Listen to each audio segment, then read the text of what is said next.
and welcome everyone. I think you're really going to like this. And it's something that you've really got to pay a lot of attention to. It's not something you learn overnight. But you get studying this, and you can literally have anything you want. Now, if you look here, I've been studying this for 60 years. I was 60 years. I started my 60th year last October. And I think, this is something you should study all the time. It's not just something you study once in a while. If you look at this for a moment, I think that Neville put it very well. He said, you're only limited by weakness of attention and poverty of imagination. I want you to think about that for a moment. Really give that some thought. You're only limited by weakness of attention. I have quoted Dr. Wernher von Braun on numerous occasions. When John Kennedy, when he was the president of the United States, asked the good doctor, the father of the space program, greatest scientist, what it would take to build a rocket that'll carry a person to the moon and bring him back safely to Earth. He answered him in 5 words. He said, the will to do it. Now, will is a mental faculty. You have perception, the will, reason, imagination, memory, and intuition. These are all our higher faculties. This is what makes us who we actually are. This is what separates us from all the rest of the animal kingdom. And Neville's saying, you're only limited by weakness of attention. Wernher von Braun was telling President Kennedy, all you need is to give it your full attention, the will to do it. See, the will gives us the ability to concentrate. I don't know what you want, but I do know this. If you can think it, and you can let yourself get emotionally involved with it, and you stay focused on it, you can have it. Now, that's a very basic concept, but it's not the easiest thing for most people to do. But the more you study it, the better you're going to get at it. But I love this. You're only limited by weakness of attention and poverty of imagination. You've got to activate your imagination. A lot of people just use their imagination for, gosh, I hope this doesn't happen, or I hope that doesn't happen. They're letting it go in the wrong direction. Our imagination is the most marvelous. In Think and Grow Rich, Hill said the imagination is the most marvelous, miraculous, inconceivably powerful force that the world's ever known. It'll create anything for you. It'll take you anywhere. Your imagination will take you anywhere, and it'll give you anything you want. That's a beautiful thing to know. Now, everyone has a story, and I'm not an exception. I'd like to share my story with you, some of my story, not all of it, but some of it. And it has a lot to do with when I started to understand this law, the law of vibration. The Secret talked about the law of attraction. The Secret was a runaway, it went viral, a very bestseller. It's reported 500 million people have been impacted by the movie or the book, The Secret. Now, I was very fortunate to have a key slot in that movie. It's been often said that I'm better known in Iraq than I am in Indiana. And I think that's true. This is the primary law right here. The law of attraction starts with the law of vibration. And let's take a look at where the law of vibration starts. It starts right in your own mind, right in your own head. Your mind activates brain cells. And when those brain cells are activated, you're impacted. You impact the whole universe. Do you know that thought waves are cosmic waves that penetrate all time and space? You see, as you get studying this and as you start to get into it in some depth, the ideas are so vast, they're so huge, and you think, this is about me?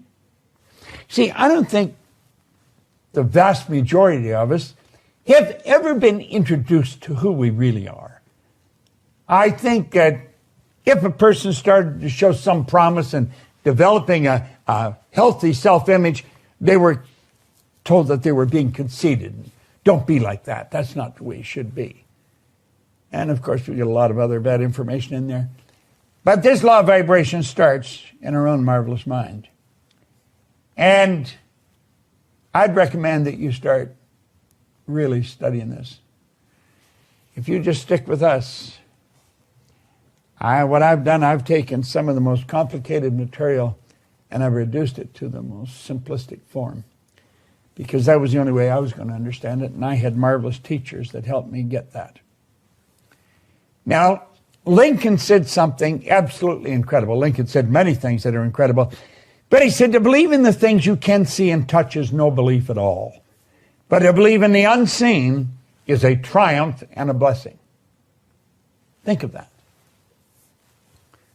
To believe in the things you can see and touch. We've got things we can see and touch. That's no belief at all. To believe in the unseen is a triumph and a blessing. Do you know the biggest part of you you'll never see? The real you you'll never see. Now we've got to start to understand this. We've got to start to get it in the right slot in our mind. We've got to realize that there's so much to us that we don't really get. We don't understand. Our educational system is so lacking in teaching us who we are. You can study psychology, but most people that study psychology have never really got to know themselves. I'm talking about in depth, who you really are, your relationship to the whole scheme of things, or your relationship to God. You're talking about an infinite power, and you're created in that image. We have infinite potential locked up within us. What we want to do is learn how to use it for good in our life. This man changed my life probably as much as anyone in all the years I've been here. Leland Val Van de Waal, he introduced me to some enormous ideas. That's a slide of Val working in a seminar that he and I and Mark Victor Hansen, Jack Canfield started. I come up with the idea on a plane. I phoned Mark Victor Hansen, and then we got a hold of Val and Jack and got other people. And we put together a thing called the $1 Million Forum. And the idea behind it was we were going to teach people how to earn $1 million by setting up multiple sources of income. It was an absolutely phenomenal program. Now, we had some phenomenal teachers in that program. I mean, it was really a mind blower. It was so good. And Val, of course, wowed them all. He's gone now, God bless him, but he had such an impact on my life. And he helped me, he got me into things that I never thought of in my life. He was the one that first told me about this. He says, those who tell stories rule society. He said, learn lots of stories, Bob. Because he said, you are a story. You are a story. Now think about that. You are a story. You're a mass of energy and you function on frequencies. You are. Now think of that. You may not think of yourself that way. Then you might say, what's this got to do with anything? Well, if you really understand it, you can attract more money, all the money you want, as a matter of fact. You can attract good health. You can attract great relationships. You can attract phenomenal business. I sat down on a sofa in a room by myself, in a little house on Maplewood Lane in 1973, and I said, I'm going to build a company that operates all over the world. The lady that introduced us, Mikey Steller, is our Chief Operating Officer, and she's also our Marketing Director. And I sat down to watch television one night, which I very rarely do, and I only watched it for a few minutes. I thought, I don't want to watch this. And as I was getting up, my phone rang. And it was Mikey on the phone. This would be maybe 2-3 weeks ago. And she said, Bob, I just got a call from Betty. We're in every country in the world. I thought, wow. I wrote that in 1973. I was intellectually involved and I got emotionally involved. But I was it. I was the company. There was no one else. I was by myself. That's what I wanted to do. If you don't know what you want to do, you're going to drift. You're just going to float around like a leaf on a windy day. You're not going to go anywhere. You are a mass of energy and you function on frequencies. And Val really helped me understand that. Val Vander Waal had a very strong spiritual understanding. And he said, Bob, if you take a picture of yourself with a Kirlian camera, you're going to see yourself as a glistening, radiating, gleaming form. Semyon Kirlian was a Russian photographer back in 1934, and he perfected Kirlian photography, what we call now Kirlian photography after him. When you photograph mass, you can photograph the energy coming from it. You can photograph a plant, and you'll see there's a vibration coming from the plant. Everything vibrates. A garden rock is vibrating. Everything moves. Nothing rests. Now, why am I telling you this? I'm telling you because I think it's a mighty important thing for you to really understand. You see, energy functions on frequencies, and that's what you're made of. Your body is a mass of living energy. A frequency is a level of vibration. That's exactly what a frequency is. There is an infinite number of frequencies. Remember I said you can think, activate brain cells, you send off a charge of energy. Now stay with me here. This is so important, yet it's so misunderstood. There's an infinite number of frequencies. Every one of those little purple lines represent a level of vibration. Now, do you know, Albert Einstein, God bless him, he sure had his act put together, didn't he? He said, everything is energy, and that's all there is to it. Match the frequency of the reality you want, and you cannot help but get that reality. It can be no other way. This is not philosophy. This is physics. Now, this is what we teach here at the Proctor Gallagher Institute. We teach you the primary cause of the good that you desire. You take care of the cause, the effect always takes care of itself. In fact, Emerson said the law of cause and effect was the most important law in the universe. I don't know if I agree with that, but he's certainly pretty close to it if he isn't right. Everything is energy. Now think. That's all there is to it. Everything is energy. Everything. Match the frequency of the reality you want. And you cannot help but get that reality. It can be no other way. This is not philosophy. This is physics.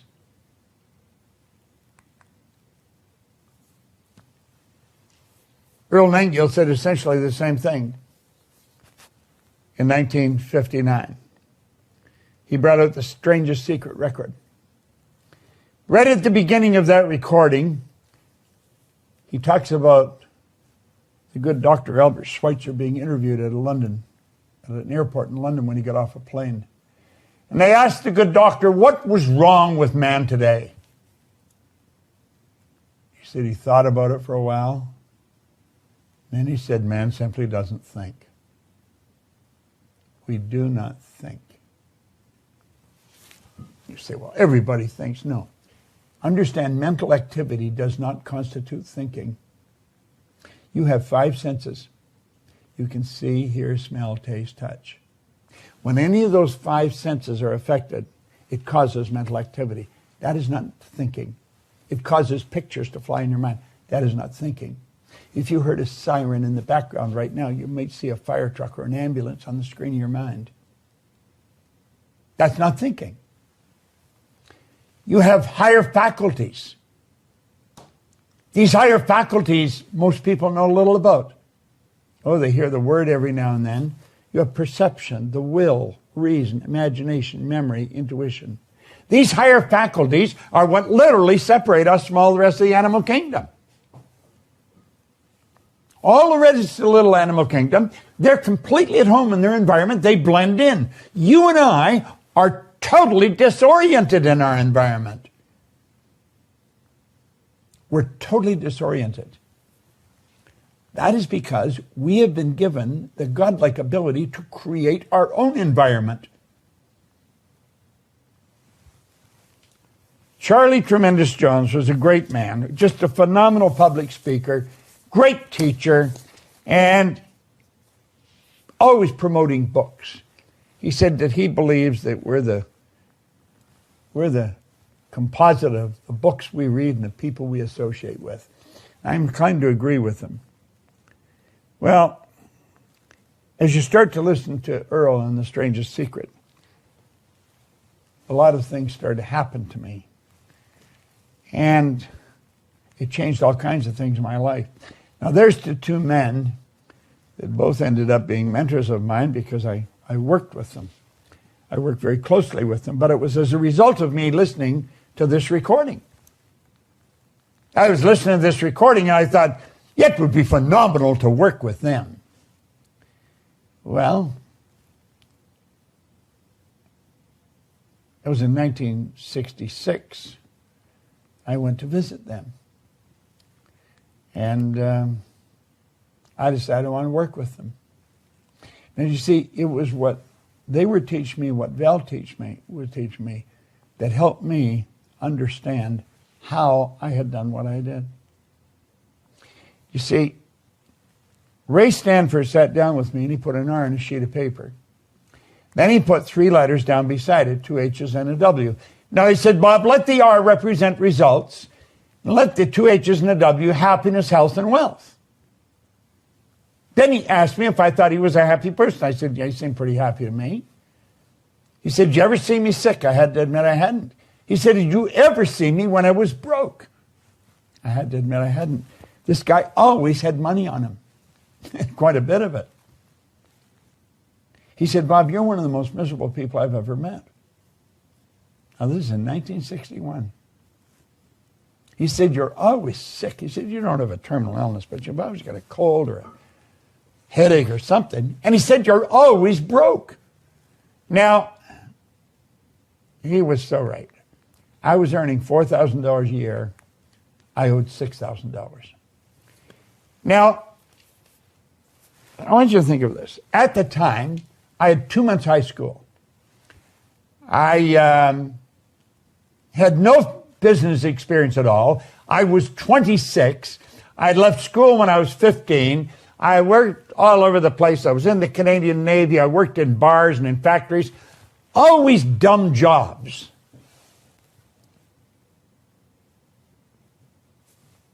No wonder I was unhappy, sick, and broke. I studied nothing. I read nothing. He said, do you ever read anything? And I said, no, I can't read. And that's when he introduced me to this book. And he said, Bob, Napoleon Hill studied 500 of the world's most successful people over many, many years. And it was at the counseling of the richest man in the world that he did that, Andrew Carnegie. And he found there was a golden thread running through their life. And he wrote the Laws of Achievement. I have the Laws of Achievement right here. Pull those forward a bit. There they are, right there. There's 8 little books, and that was the Laws of Achievement. Now, he wrote those at the request of Andrew Carnegie. Carnegie said it was a shame, like people like himself, who was the wealthiest man in the world, is going to their grave with all his knowledge locked up in their bones. He said nobody's ever organized the Laws of Achievement. And as a result, most people never achieve very much. And he got Hill to do it. Well, after he did it, then this book, The Laws, or Think and Grow Rich, came out of that. And this is what I was really into studying. Okay? You know that within a year, my income was at $175,000. Now, at the beginning, the end of this meeting, Arash is going to be giving you a directive. And what I would suggest you do is listen very carefully to him. This is a goal card that I have my goal written on. I carry this in my pocket. Every time I put my hand in my pocket and touch that card, the picture that's in my mind flashes on the screen of my mind. I painted the picture in words on the card, and it's tucked into cells in my brain. Well, that's how I went from earning $4,000 to $175,000, and I did it in less than a year. This is no formal education, no business experience. I had no idea what I was doing. In less than 5 years, I was over $1 million a year. I had business operating in Toronto, Montreal, Boston, Cleveland, Atlanta, in London, England. If you ask me how I did, I had no idea. I had no idea. I have found out since it was through the repetition of what I'm talking to you about right now. The action of repeating something that has already been said or written. Look at. Ray said to me, if you read this every day, your life will change. He got me to commit to doing that. I committed I would do it. And God only knows why I've kept that commitment. In my 60th year, every day. I don't read a lot of it. I just open and read something. Right here. That's just where I open it now. Remember, too, that all who succeed in life get off to a bad start. And they pass through many heartbreaking struggles before they arrive. The turning point in the lives of those who succeed usually comes at the moment of some crises, through which they're introduced to their other selves. Yeah. Just read that. I mean, that's inspirational. You learn something from that. Well, 1968, I was their vice president of sales because that is something I wrote on the card. I decided I wanted to work with them. I wanted to work right beside them. And I had an office right beside the two of them. This is vice president of sales. And you know, Earl taught me something that is so valuable. And I want to share it with you. He said, you know, Bob, there's an enormous difference between knowledge and experience. Now, I want you to think about that. Because when he sat down and explained this to me, and he said, before we agreed that you were going to come here, Bob, to work, we checked you out. And that's when he told me, he said, you've got something very strong going for you that we need in our company. And that's when he told me, he said, there's an enormous difference between knowledge and experience. He said, you see, Bob, if we read the book, if we understand it, we can talk about what's in it. We have some knowledge. But he said experience is totally different. Experience is when you've done it. So you just don't think this is right information. You know it's the right information. What I teach here in our programs, I don't wonder if it works. I know it works. I'm going to be 87 in July, and I feel like I'm just getting warmed up. I have no intentions of slowing down.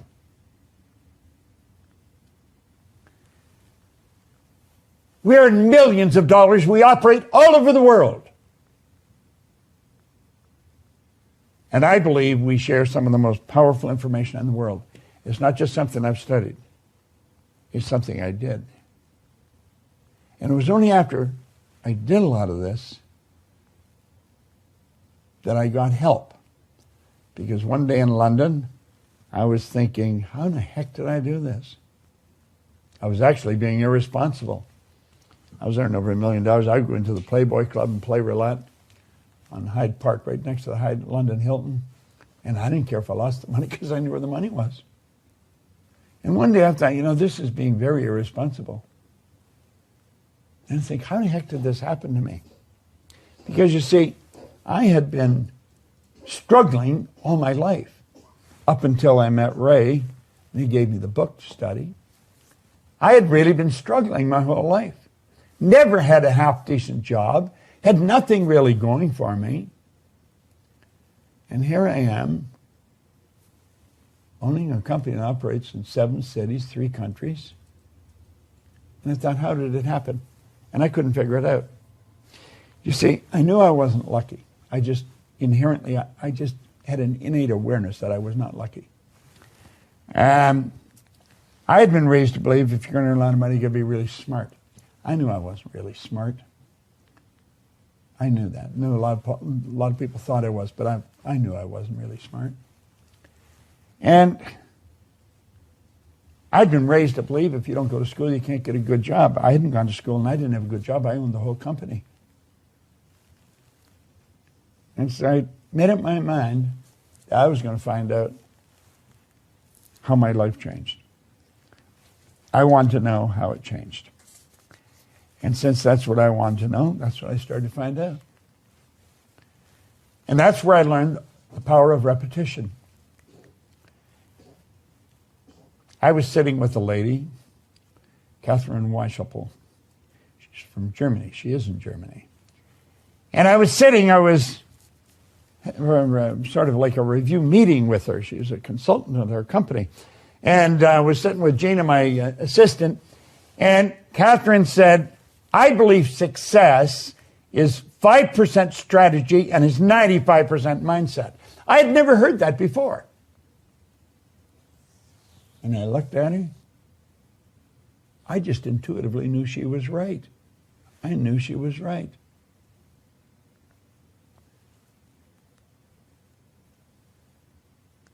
I would go back to when I was on the street in England, I don't even know if I knew what strategizing meant.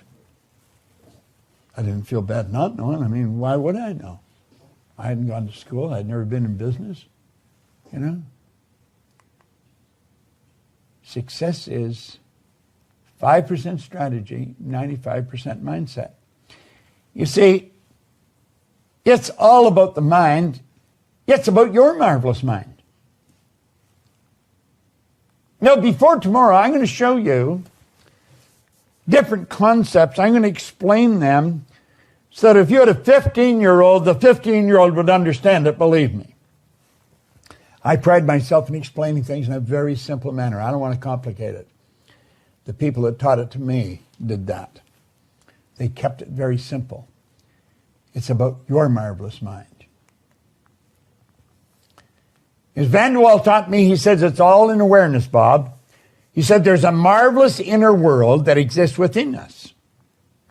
And the revelation of such a world enables us to do, to attain, to achieve anything we desire within the bounds or limits of nature. Now listen, this is vitally important information.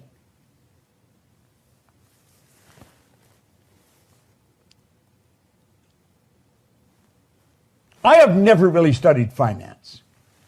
I'm not a financial guy. I've earned millions, literally millions of dollars. I think it's the easiest thing in the world to do. But I don't know how to manage money. I really don't. And I had my own company. But if we go back to what Einstein said, if we get the picture and we get into the energy of the good we desire, you can't help it. Have it manifest.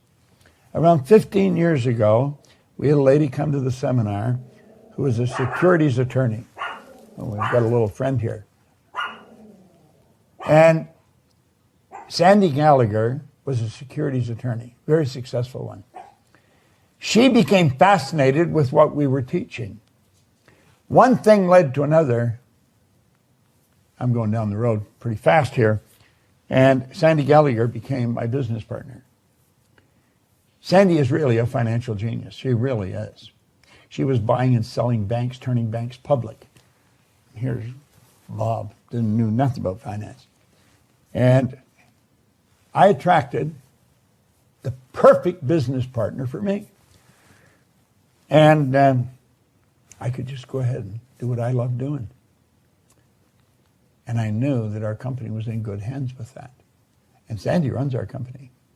She is the CEO and the president of the company. Now, why am I mentioning this? You've got to become aware that you can and will attract whatever you require to cause whatever picture you're holding in your mind to move into form. It's not an accident. There is a marvelous inner world that exists within us. And the revelation of such a world enables us to do, to attain, to achieve anything we desire within the bounds or limits of nature. Now, that law or that truth was taught to me by this man. He taught me so many things. God, I miss him. Val and I became great friends. We did a lot of work together. I think of Val, he was a big guy. I've always been not that big. I think I was about 135 pounds when I started to work with him. We'd be out on the road, and we both liked buying clothes. We'd go into a clothes store. He said, "You got any men's clothes in here?" He was always ribbing me. He said, "You know, this guy has to run around in the shower to get wet." I think what he was doing was making excuses for him being as big as he was. But sure, a great guy. Now, he's the one that woke me up, and he introduced me to this drawing. And he said, "Bob, I want you to let that represent you." And he said, the big circle represents your mind. The top half of it is your conscious mind. And the bottom half is your subconscious mind. Now, you've been reading a lot about this, but I would suspect that you're very confused when you read a lot of this stuff. I think one of the best books on the subconscious mind is Dr. Joseph Murphy's book, The Power of the Subconscious Mind. It's a phenomenal book. If you don't have it, your library is not complete. And at any rate, he taught me this drawing, and he said, when you think of yourself, you got to have an image. You got to understand the mind is everything in your life. You got to learn how to work with it. Now he said, let's look at it this way. There's the mind, and there's a positive sign and a negative sign. Now he said that actually represents a law of polarity, the law of opposites. And he said here, a power flowing into your consciousness. And when it flows into your consciousness, you create thoughts. You literally create thoughts from a power that flows into your conscious mind. You can originate thoughts. You can think something that no one has ever thought before. You have a unique ability to do this.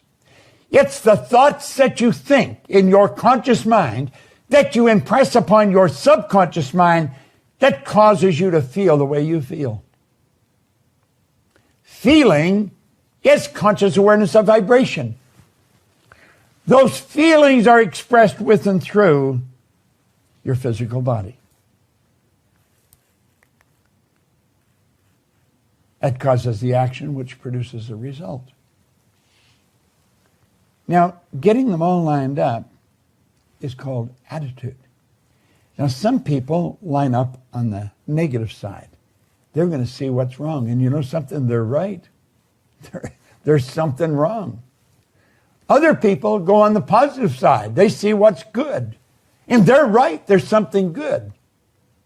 You can find what's right or wrong in anything. Doesn't matter what you're looking at. If you want to find what's wrong with my presentation, just keep looking. Take a pen and pencil because you're going to get busy. Or if you want to look at what's right, look at that. There's a power flowing into our consciousness, and we have the ability to think anything we want to think. And it's the thoughts we think that causes the feelings because we get emotionally involved with them. That causes the body to move into action and produce results. Now, this drawing is without question so valuable. and so misunderstood. And he went on to explain more about the conscious mind. He says, that's your thinking mind, Bob. Problem with most people is they don't think. They really don't think. Mental activity never constitutes thinking. I remember when he said that, and I never forgot it. He said, that is your thinking mind. It's also referred to as the educational mind. This is you I'm talking about. Now, as I keep building this idea, you're really going to get to know yourself, the world you live in, and the laws that govern your being a lot better. Yet, as you understand yourself a lot better, you're going to find your finances are going to improve, your health is going to improve, your relationships are going to improve, your whole world starts to get better. The educated mind is also referred to sometimes as the intellectual mind. That's where all the intellectual factors are. Remember I told you what they were? You had perception, the will, reason, imagination, memory, and intuition. There's 6 of them. They are our mental muscles. And as you start to understand how to develop them, you can become a very powerful person. If you've ever been in a seminar that I've been in, you know that I can walk up to a person, I can tell them all about themselves. Everything that goes on the inside shows on the outside. It's your intuitive factor that enables you to read that. We hide nothing. And I always do this in a seminar to show off a little bit. I want really get your attention, see what I can do. But then what I really want to do is say, if I can do it, you can do it. See, we watch other people do things and we become fascinated if they're doing it really well. What we want to understand, if we want to do it, we can do what they're doing. The subconscious mind is your emotional mind. When you're emotionally upset, you've got the wrong ideas being fed into that part of your mind. Now, over here on this side, because you can think, you have the ability to choose. And because you can choose, you can accept or reject everything that comes down the road. Everything. Because there's a lot of crazy information coming at us through TV, newspapers, radio, television. Just overhearing restaurants, conversations, if you can get into a restaurant. You can accept or reject everything, and then you have the ability you can originate. Now, the subconscious mind doesn't have the ability to do all those things. All those magnificent abilities are in the conscious mind. The subconscious, it must accept whatever you give to it. Must. It has no ability to reject. And get this, it's what you impress upon your subconscious mind that ultimately turns into results in our life. This is where we want to get our imagination going in high gear. Your subconscious mind cannot differentiate between what you've imagined and what's real. It has no ability to differentiate between the two. Unfortunately, most people imagine what's wrong. They think of what they don't want rather than what they do want. Now look here for a moment. Let's take that knowledge and we'll say, this is you today. There's information coming at you today, and it is terrible information. And it's flowing into your conscious mind. Now, you have the ability to think. You have the ability to reject that. You can say, get out of here. And they all go away. But you know something? Most people don't do that. You want to know what they do? This is what they do. They're not thinking at all. Their subconscious mind is wide open. And that information goes right into the subconscious mind. Remember what we said about the subconscious? It has no ability to reject all that negative information. Why do we leave the mind open like that? It's our paradigm. It's how we're programmed. We're literally programmed to live that way. Who did this? Why did they do this? Well, let's take a look. Just close the window on that for a minute. Let's go over here. This is you as an infant. Now, the more you understand this, the more you're going to be able to put tomorrow's lesson to work. Because I'm going to get in and I'm going to show you how you attract whatever you're in harmonious vibration with. This is you as an infant. Your subconscious mind was wide open when you arrived on the scene. I don't care what language was spoken around you, that's the language you learned. If there was more than one language spoken around you, you would learn more than one language. You see everything that was going on around you. All the love, the hate, the prejudice, it was all programmed right into your subconscious mind. It's like in the song, a person has to be taught to love and hate. They must be taught before they're 6 or 8, before it's too late.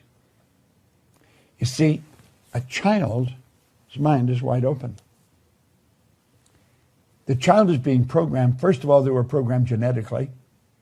That's why the child looks like they look. That's genetic conditioning. You see, it's a little bit of energy from mom and a little bit of energy from dad that formed the nucleus of you. And when those energies came together, that was the start of you. And then 280 days later, you made your debut on the planet. But over that 280 days, there was a lot of programming going on. There's genetic program, and now there's an environmental program. And the paradigm, here we are, years later. People, they've learned all kinds of information, but they're not doing it. The paradigm is in control. You see, the paradigm is, it's something most people don't understand. It's something everyone should understand. Every one of us has gathered an abundance of knowledge covering numerous subjects. However, most of what we've learned has very little, if anything, to do with our paradigm. Therefore, we frequently don't do what we already know how to do. I maintain that everyone that can hear my voice already knows how to at least double your income. You may be thinking, oh, that's not true. Oh, yeah. Listen, trust me. I've been there. I've done that. I've worked with thousands of people. I know how it works. We have superior knowledge, inferior results. That causes confusion and frustration. Now let's put our model up here and take a look. Here's a person here. They've got all this knowledge in their mind. They go to school. They get a ton of knowledge. But you know something? The knowledge doesn't match the results. Why is it that a person with a great formal education, worked in a good company for maybe 30 years, is struggling to meet a mortgage payment? Explain that to me. How does that work? They've gone right through our educational system. We're very dedicated to employees for maybe 30 or 40 years, and they're having difficulty making a mortgage payment. Doesn't make sense, does it? Well, all they know isn't working for them because the paradigm is in control of them. Their results are nothing but an expression of the paradigm. That's all that conditioning that took place before they could even think. If you want to change your results, it's essential that you change the paradigm. That's absolutely essential. So, as we get into the law of attraction tomorrow and show you how it's just an extension of the law of vibration, I would recommend you study it pretty closely. Because you see, you do have a paradigm. Oh, I do. Everyone has. A paradigm is a mental program that has almost exclusive control over our habitual behavior. And think of this. Almost all of our behavior is habitual. Something to really understand. Now let's take a look at this. You can create your own economy. You can create the life you really want. Nothing tricky about it. Energy functions on frequencies. Remember we said that? A frequency is a level of vibration. There's an infinite number of vibrations, of levels of vibrations, of frequencies. An infinite number. Let's take a look again at what Albert Einstein said. So beautiful. Study this very carefully. Everything is energy, and that's all there is to it. Match the frequency of the reality you want, and you cannot help but get that reality. It can be no other way. This isn't a philosophy. It's physics. Look at, when I sat down and wrote out that we would have, our company would operate all over the world, Then I went to work. I had the idea. Mikey phones me. Now, that was in 1973. It was just a couple of weeks ago she phoned. We're in every country in the world. Here's the trick. Decide what kind of a life you actually want. Quit fooling around with your life. It's too short. Then say no to anything that isn't that. Decide what kind of a life you actually want. Then say no to everything that isn't that. Now look here.